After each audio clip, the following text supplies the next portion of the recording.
Hello Ansh lovers, welcome back to my channel. Have is the crown का next part शुरू करते हैं। जैसा कि मैंने आप लोगों को कल बताया था, आज के पार्ट में आपको एक जेलस वांगजी देखने को मिलने वाला है।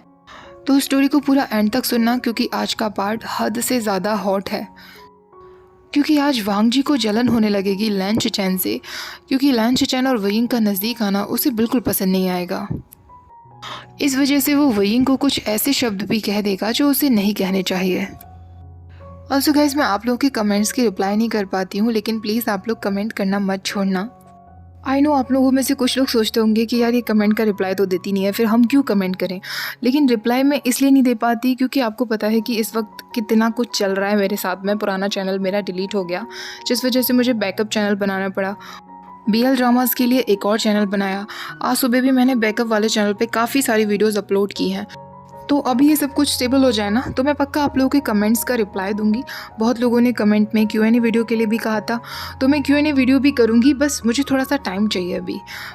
ओके, तो बस इतनी ही बात आपसे करनी थी। अब ज़्यादा बातें ना करते हुए आज का पार्ट शुरू करते हैं। तो वयिंग को वांगजी की बहुत याद आने लगी थी और उसे लगता था कि क्लाउड रिसेस में अब उसका ख्याल रखने वाला कोई है ही नहीं। तभी लैन चिचैन उसके पास आता है और उन दोनों में काफ़ी अच्छी दोस्ती होने लगती है। शिचैन और वयिंग एक दिन आफ्टरनून में लंच साथ साथ कर रहे थे। शिचैन उससे पूछता है, तुम्हारे कहने का मतलब है कि वांगजी का लेटर आते ही जिंगई तुरंत वहाँ चला गया था। जिंगई अभी तक पहुँच गया होगा, लेकिन अभी तक मुझे कोई न्यूज़ नहीं मिली है। वयिंग उससे कहता है, लंजा जिंगई पर बहुत ज़्यादा विश्वास करता होगा, इसलिए तो उसने जिंगई को पर्सनली बुलाया। लेकिन क्या उसने मेंशन किया था कि जंगछा की इंजरी सब कैसी हैं? शिचैन कहता है, लेटर्स में उसने ऐसा कुछ नहीं लिखा। हो सकता है तुम्हें जंगछा की परवाह होने लगती, इसलिए उसने ऐसा कुछ न लिखा हो। वयिंग कहता है, मुझे लंजा पर पूरा ट्रस्ट है। वो जंगछा को कुछ नहीं होने देगा। वो दोनों बिल्कुल सेफ वापस आएंगे। शिचैन ये सुनकर मुस्कुराते हुए कहता है, वैसे जब तुम्हारी और वांगजी की शादी हुई थी तो मैंने बिल्कुल भी एक्सपेक्ट नहीं किया था कि तुम ऐसे होगे। तुम मेरी एक्सपेक्टेशन से बिल्कुल अलग हो। तो वयिंग उससे कहता है, ऐसा है क्या? आपने क्या एक्सपेक्ट किया था? लैन चिचैन कहता है, मैं श्योर नहीं हूँ, लेकिन फॉक्स स्पिरिट्स का हमेशा शिकार होता आया है। जांग्स ने हमेशा तुम्हें छुपा कर रखा था।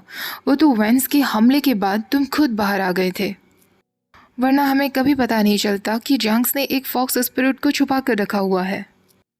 वयिंग मुस्कुराते हुए कहता है, मैं समझ सकता हूँ। हम फॉक्स स्पिरिट्स के बारे में हमेशा क्रूल बातें ही की जाती हैं। शिचैन कहता है, लेकिन हम वो सब में विश्वास नहीं रखते। ड्रैगन्स फॉक्स स्पिरिट को बहुत ऊंचे दर्जे का मानते हैं, इसीलिए तो हमारी वो भविष्यवाणी है।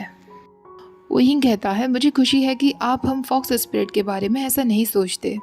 शिचैन कहता है, बल्कि हम तो बहुत खुश हैं कि हम तुम्हें ढूंढ सके। एक ऐसा फॉक्स जो ड्रैगन्स को विक्ट्री की तरफ ले जाएगा, जिसका चाइल्ड हमारी दुनिया में शांति लेकर आएगा।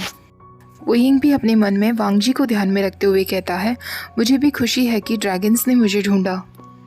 वयिंग शिचैन से कहता है, लेकिन एक बात की क्यूरियोसिटी मुझे हमेशा रहती है।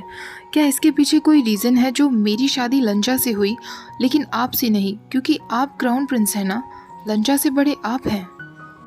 वयिंग ने बिना कुछ सोचे समझे ही ये क्वेश्चन कर दिया था। लैन चिचैन हंसते हुए कहता है, मैं तुम्हारी क्यूरियोसिटी को समझता हूँ। इसका रीज़न सिर्फ इतना ही है कि भविष्यवाणी में वांगजी का नाम था। लैन एल्डर्स बहुत सुपरस्टिशियस होते हैं, इसलिए उन्होंने वांगजी को ही इसके लिए चुना। और मुझे खुशी ही है क्योंकि वांगजी तुम्हारे साथ बहुत ज़्यादा खुश नज़र आता है, वरना वांगजी हमेशा सेंटिमेंटल रहा है। मुझे हमेशा उसकी परवाह होती थी कि उसे कभी अपना लाइफ पार्टनर मिल भी पाएगा या नहीं। वयिंग पूछता है, सेंटिमेंटल? क्या वो हमेशा से ऐसा रहा है? लैन चिचैन कहता है, क्या आपको नहीं लगता जब वो किसी से प्यार करता है तो वो बहुत डीपली प्यार करता है?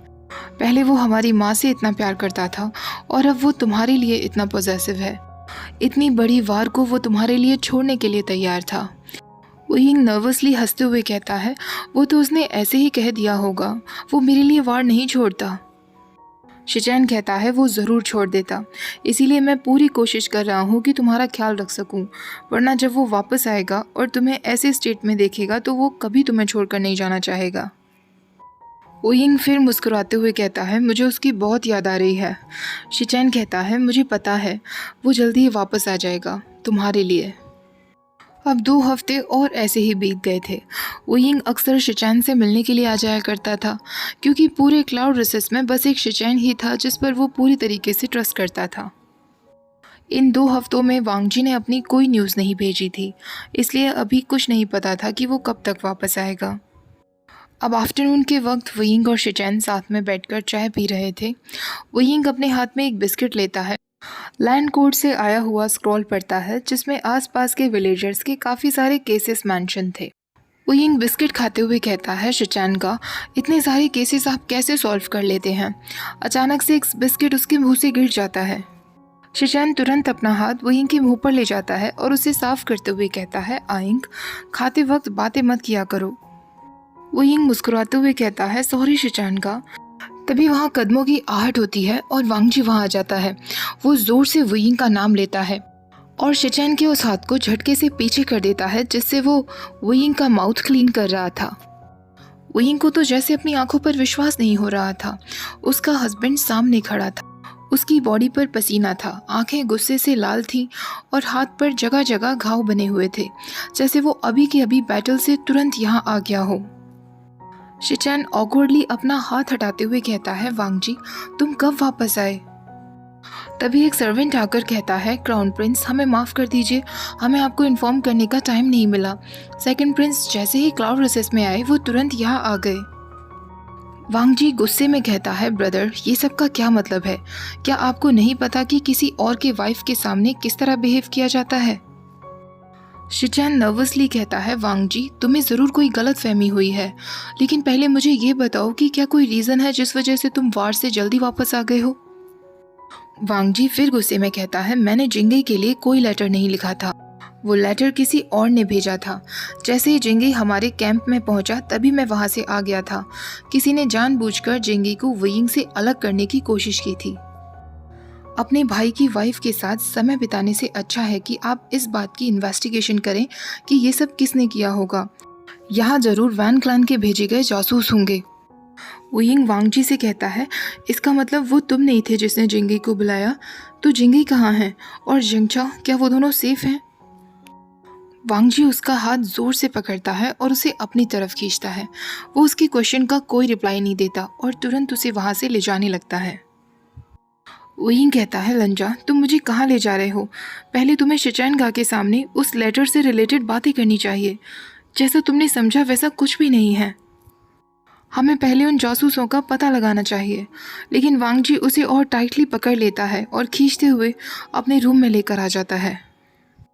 वांगजी वहाँ बेड पर बैठ जाता है। वो अपने मुंह से एक शब्द नहीं निकालता। वयिंग तुरंत उनके रूम का दरवाज़ा बंद कर देता है और वांगजी से कहता है, लंजा, तुमने शिचैन का से इस तरह क्यों कहा? इन दिनों वयिंग शिचैन के काफ़ी क्लोज हो गया था, लेकिन उस तरीके से नहीं जिस तरह वांगजी सोच रहा था। लेकिन वयिंग को अपने इस पूछे हुए क्वेश्चन पर तुरंत रिग्रेट होता है, क्योंकि वांगजी इस वक्त सच में बहुत नाराज़ दिख रहा था। वयिंग को याद आता है कि जिंगी ने उसे ड्रैगन सिकनेस के बारे में बताया था। ड्रैगन्स बहुत ऑब्सेसिव होते हैं, ग्रीडी होते हैं। ये सब सोचकर वो तुरंत वांगजी के पास जाकर बैठता है, अपना सिर वांगजी की गोद में रख लेता है और उसके हाथों पर किस करते हुए कहता है, लंजा, हम इतने दिनों बाद मिले हैं और तुम छोटी सी मिसअंडरस्टैंडिंग को लेकर मुझ पर फालतू अपसेट हो रहे हो। क्या हम इस बारे में बात नहीं कर सकते? लेकिन वांगजी एक गहरी आवाज़ में कहता है, क्या तुम उन्हें चाहने लगे हो? ये सुनने के बाद तो जैसे वयिंग की पूरी दुनिया एकदम से रुक जाती है और वो वांगजी से कहता है, क्या कहा तुमने? वांगजी फिर उससे कहता है, वो भी कॉमन टंग में, क्या तुम मेरे भाई को चाहने लगे हो? अब तुम्हें क्राउन प्रिंस में इंटरेस्ट आने लगा है? क्या तुम उनके साथ समय बिताते हो? मेरे एब्सेंस में तुम उनके साथ क्या क्या कर चुके हो? वयिंग को अपने कानों पर विश्वास नहीं हो रहा था और वो वांगजी से कहता है, तुम कॉमन टंग बोल सकते हो? वांगजी फिर उससे कहता है, वयिंग, मैंने तुमसे एक क्वेश्चन पूछा है, पहले उसका जवाब दो। वयिंग धीरे धीरे वांगजी का हाथ छोड़ने लगता है और उससे दूर जाने लगता है।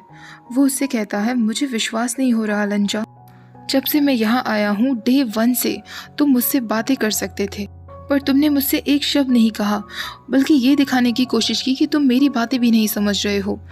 मैंने तुम्हारे लिए एक पूरी नई लैंग्वेज सीखी लंजा।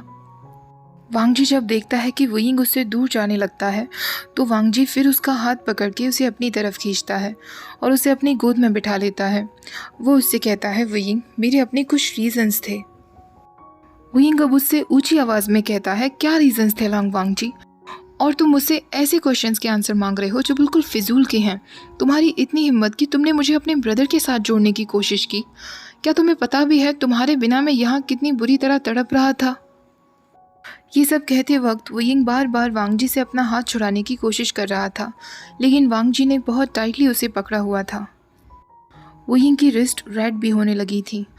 वांग जी की आंखों में अब पेन था और वो वुयिंग से कहता है, अगर ऐसा कुछ नहीं था तो फिर तुमने उन्हें इस तरह क्यों टच करने दिया जिस तरह सिर्फ मैं अलाउड हूँ? वुयिंग अब अपनी गुस्से से भरी हुई आंखों से कहता है, तुम्हारा दिमाग सच में खराब हो चुका है। तुम कहना चाह रहे हो कि मैं तुम्हारे लिए अनफेथफुल रहा हूँ? वांग जी, सच बात तो ये है कि डे 1 से तुम मुझसे झूठ कहते आ रहे हो। क्या ये तुम्हें कोई मजाक लग रहा था? मैंने तुम्हारे लिए ड्रैगन टंग सीखी, ये सोचकर कि शायद तुम्हें मेरी कॉमन लैंग्वेज समझ नहीं आती। हमारी वेडिंग नाइट वाले दिन तुमने मेरे सारे वर्ड सुने होंगे और मेरी रिक्वेस्ट सुनी होंगी, लेकिन तुमने बिल्कुल अनसुना किया। वांग जी उससे कहता है, तो तुम इस वजह से अब मुझसे कम प्यार करोगे? तुम मुझे छोड़ दोगे वुयिंग? वुयिंग फिर उससे कहता है, तुम्हें हो क्या गया है? तुम्हें फालतू की बातों की पड़ी है, जबकि अभी और भी ऑन गोइंग मैटर्स हैं जिन पर हमें ध्यान देना है। वांग जी अब उसे कस के गले लगाते हुए कहता है, हाँ वुयिंग, अगर तुम मेरी जगह मेरे ब्रदर को दोगे तो मैं पागल हो जाऊंगा। वांग जी के सॉफ्ट टच को वुयिंग कभी भी इग्नोर नहीं कर सकता था। वो वांग जी की बढ़ी हुई हार्ट बीट्स को भी सुनता है और तुरंत उससे कहता है, मैं उन्हें उस तरह नहीं देखता। तुम्हें पता है कि मैं सिर्फ और सिर्फ तुमसे प्यार करता हूँ। वांग जी फाइनली थोड़ा काम डाउन होता है और वुयिंग से कहता है, तुम सिर्फ मुझसे प्यार करते हो? वुयिंग उससे कहता है, हाँ, लेकिन अब मुझे इस बात का रिग्रेट हो रहा है क्योंकि मुझे लग रहा है कि शायद तुम ये नहीं डिजर्व करते। वांग जी अब उसके चीक्स को पकड़ते हुए कहता है, वुयिंग, मैंने तुम्हें बहुत मिस किया। मुझे हर पल तुम्हारी चिंता हो रही थी। मैं तुरंत यहाँ चला आया जब मुझे लगा कि कुछ तो गलत है, वरना कोई क्यों जिंगई को तुमसे अलग करेगा। मेरे पास सिर्फ तुम ही हो वुयिंग, तुम जानते हो ना। वांग जी के स्वीट वर्ड्स अब वुयिंग को थोड़े कन्विंसिंग लग रहे थे। वो उसकी आंखों में आंखें डालते हुए कहता है, आई लव यू लंजा, मेरे लिए सिर्फ हमेशा से तुम ही रहे हो। तुम्हें ये जानना होगा और मुझ पर ट्रस्ट करना होगा। वांग जी अब उससे कहता है, वुयिंग, जब से तुम मेरी लाइफ में आए हो तो मैं हर दिन सिर्फ तुम्हारे लिए जीता हूँ। तुम कभी भी किसी के लिए मुझे साइड नहीं कर सकते, समझ गए ना? वांग जी अब सारे शब्द कॉमन टंग में कह रहा था और वुयिंग के लिए अपने प्यार को डिक्लेयर कर रहा था। ये शब्द वुयिंग को और भी ज़्यादा प्यारे लग रहे थे और अब वो और ज़्यादा वांग जी से नाराज़ नहीं रह सकता था। वांग जी तुरंत वुयिंग को किस करता है, उसके बॉटम लिप पर लिक करने लगता है तो कभी बाइट करता है। वांग जी अपनी टंग का इस्तेमाल करके वुयिंग के माउथ को खोलने की कोशिश करता है, जैसे वो उसे किस करने के लिए परमिशन मांग रहा हो। वुयिंग भी तुरंत उसे किस करता है। वुयिंग वांग जी के चेस्ट से कपड़े हटा देता है और उसकी गोद में आकर बैठ जाता है। वांग जी भी वुयिंग की वेस्ट को पकड़ता है और तुरंत उसे उनके बेड पर लेटा देता है। वांग जी अपने ईगर हाथों से और हंग्री माउथ से वुयिंग के रोब्स को खोलते हुए कहता है, तुम्हारे बिना मैं वहाँ बहुत लोनली था। जितनी भी स्किन वुयिंग की रिवील हो रही थी, वांग जी उसे हर जगह बाइट करता है। वुयिंग के ईयर्स तुरंत बाहर आ जाते हैं और वो वांग जी से कहता है, मैंने भी तुम्हें बहुत मिस किया लंजा। वांग जी अब उसके रोब्स के रिबन को खींच देता है और उससे कहता है, कितना मिस किया। वुयिंग की फुल बॉडी अब वांग जी को शो हो रही थी और वांग जी उसे अपनी डार्क आइज से ऐसे देख रहा था जैसे वो उसका कोई वार प्राइज हो। वुयिंग एम्बैरेसमेंट में खुद को ढकने की कोशिश करता है और अपने चेस्ट पर हाथ रख लेता है। वांग जी अपने एक हाथ से ही वुयिंग के दोनों हाथों को पकड़ लेता है और अपना दूसरा हाथ वुयिंग की स्लिम थाइस पर ले जाता है। वांग जी उससे कहता है, वुयिंग, तुम इतना दिन से मुझसे अलग थे, इसलिए भूल गए हो कि अपने हस्बैंड के साथ किस तरह बेड में बिहेव किया जाता है। वुयिंग उससे कहता है, लंजा, तुम कॉमन टंग का इस्तेमाल मत करो, मुझे हर शब्द तुम्हारा समझ आ रहा है। वांग जी उससे कहता है, वुयिंग को ये अच्छा नहीं लग रहा क्या? अब वुयिंग मेरे थॉट्स को अच्छे से समझ सकता है। क्या तुम चाहते हो मैं तुम्हें हर एक बात डिटेल में बताऊं, जो भी मैंने तुम्हारे साथ करने का सोचा है? वुयिंग फिर शाय फील करते हुए कहता है, लंजा मुझे टीज मत करो। वांग जी अब उससे कहता है, वुयिंग मुझे जानना है कि मेरी एब्सेंस में जब तुम्हें मेरी ज़रूरत होती थी तो तुम क्या करते थे। वुयिंग अब उससे कहता है, लंजा तुम सच में अनबिलीवेबल हो, अब तुम मुझे बुली कर रहे हो। ऐसा क्वेश्चन कौन पूछता है। वांग जी अब उसके कान में कहता है, वुयिंग ये मेरी कमांड है, तुम अपने हस्बैंड की कमांड को मना नहीं कर सकते। मैं जानना चाहता हूँ कि वो सब लोनली नाइट्स तुमने मेरे बिना कैसे बिताई। वुयिंग की फॉक्स टेल सडनली अपीयर होने लगती हैं। वो अपनी बॉडी पर कंट्रोल खो चुका था। वांग जी अब अपने रोब्स खोलते हुए कहता है, क्या तुम मेरे बारे में सोच रहे हो। मैं जानना चाहता हूँ कि तुम मेरे बारे में क्या क्या सोचते थे जब तुम खुद को प्लेजर किया करते थे। वुयिंग उससे कहता है, लंजा मैं हर रात सिर्फ तुम्हारे बारे में सोचता था। किस तरह हमारी वेडिंग नाइट वाले दिन जब मैं तुमसे रिक्वेस्ट कर रहा था लेकिन तुमने वही किया जो तुम चाहते थे। तब से मैं हमेशा तुम्हारे साथ सेक्स के बारे में सोचता था, कभी हमारे बेड पर, कभी वॉल के अगेंस्ट, कभी गार्डन में, तो कभी तुम्हारे थ्रोन पर। वांग जी ने नहीं सोचा था कि उसका लिटिल फॉक्स इतनी बोल्डली डर्टी टॉकिंग करने लगेगा। वो उसके रेड चेरी लिप्स को किस करते हुए कहता है, अपने शब्दों को ध्यान में रखना प्रिटी फॉक्स। उसके बाद वांग जी बिल्कुल वैसा ही करता है जैसा वुयिंग ने मेंशन किया था। कुछ समय बाद वुयिंग ब्रेथलेस होते हुए वांग जी से कहता है, लंजा क्या तुम्हें इतना रफ होना ज़रूरी है। वांग जी उससे कहता है, तुम्हें पसंद है ना जब मैं रफ होता हूँ तो। मैं तो बस अपनी प्रिटी लिटिल वाइफ की बातें सुन रहा हूँ। वुयिंग अब कम्प्लीटली 9-tailed फॉक्स की फॉर्म में आ चुका था। वांग जी उसे देखकर कहता है, मैं बहुत लकी हूँ जो मेरी शादी इतनी ब्यूटीफुल फॉक्स से हुई है। क्या तुम्हें पता भी है वुयिंग, दूसरे लोग तुम्हें किस तरह देखते हैं। मैं किसी पर भी विश्वास नहीं कर सकता। वुयिंग फिर उससे कहता है, लंजा क्या तुम प्लीज़ इतना रफ होना बंद करोगे। हम बहुत टाइम से एक दूसरे के नज़दीक नहीं आए हैं। मुझे पेन नहीं हो रहा लेकिन मुझे बहुत अनकंफर्टेबल लग रहा है। वांग जी अपनी गोल्डन आइज से उससे कहता है, ये तो अच्छा है ना, तुम्हें बिल्कुल हमारी वेडिंग नाइट जैसा फील होगा। और तुमने खुद कहा था कि उस दिन तुमने एंजॉय किया था। वुयिंग फिर शाय फील करने लगता है और उससे अपनी नज़र हटाते हुए कहता है, बिल्कुल नहीं, पता नहीं उस वक्त में क्या क्या बोले जा रहा था। वांग जी उसके चिन को पकड़ के उसकी लिप्स पर किस करते हुए कहता है, तुम जब शाय फील करते हो तो बहुत क्यूट हो जाते हो। वुयिंग अब फिर उससे कहता है, लंजा तुम पहले ही ठीक थे जब तुम मिस्टीरियस ड्रैगन टंग बोलते थे। अब मुझे तुम्हारे सारे शब्द समझ आ रहे हैं तो मुझे अच्छा नहीं लग रहा। अब वांग जी हंसते हुए फिर अपनी ड्रैगन टंग का इस्तेमाल करता है और उससे कहता है, तो फिर मैं यही बोलूँगा, अगर तुम्हें इस तरह सेफ लगता है जब तुम मेरे वाइल्ड थॉट्स ना जान सको तो मैं ऐसा ही करूँगा। वुयिंग को फिर से वांग जी की बातें समझ नहीं आ रही थी लेकिन उसकी इंटेंशंस उसे पता चल गई थी। वांग जी फिर ड्रैगन टंग में कहता है, क्या तुम्हें सच में लगा था कि हमारी वेडिंग नाइट वाले दिन मैं तुम्हें नहीं समझ पाया था। तुम्हारा हर वो शब्द, तुम्हारी सारी रिक्वेस्ट, तुम्हारे थॉट्स, मैं सब जान गया था। वुयिंग अपनी टीयरी आंखों से कहता है, लंजा तुम क्या कह रहे हो। वांग जी ड्रैगन टंग में कहता है, मैं तुम्हारे साथ बैड थिंग्स करने का सोच रहा हूँ। और फिर अपनी कॉमन टंग में कहता है, आई लव यू वुयिंग। वुयिंग भी तुरंत उससे कहता है, आई लव यू टू लंजा। लेकिन उसे अंदर ही अंदर पता था कि वांग जी ने जो भी कुछ कहा उसके पीछे सिर्फ आई लव यू तो नहीं छुपा था। वांग जी अब वुयिंग की टेल्स को लेकर उसके हर एक सेंसिटिव पार्ट पर रब करने लगता है। वुयिंग उससे कहता है, लंजा तुम बहुत टेरेबल हो, मेरा हस्बैंड बहुत बुरा है। लेकिन वांग जी अपने लिप्स उसके कान के नज़दीक लाकर कहता है, मैं और भी बुरा हो सकता हूँ वुयिंग। मैं कितना भी बुरा या फिर कितना भी डेंजरस क्यों ना हूँ, लेकिन हूँ सिर्फ तुम्हारा ही। वुयिंग फिर उससे कहता है, लंजा अब रुक जाओ ना, मैं थक गया हूँ। वांग जी उससे कहता है, नहीं माय ब्यूटीफुल फॉक्स ब्राइड, तुम अपनी ड्यूटी भूल गए। तुम्हें मेरे बच्चे को जन्म देना है। तुम सिर्फ और सिर्फ मेरे बेबी को जन्म दोगे और किसी के भी बेबी को नहीं, ना ही मेरे ब्रदर और ना ही किसी और ड्रैगन के। समझ गए वुयिंग। वुयिंग उससे कहता है, यस हस्बैंड, मैं सिर्फ तुम्हारे चाइल्ड को जन्म दूंगा। और इस तरह हमारा पॉसेसिव और डार्क लॉन्ग वांग जी वुयिंग को उस रात भी नहीं छोड़ता। ओके गाइस, आज का पार्ट मैं यही ख़त्म करती हूँ। आज का पार्ट कुछ ज़्यादा ही हॉट और स्टीमी हो गया था।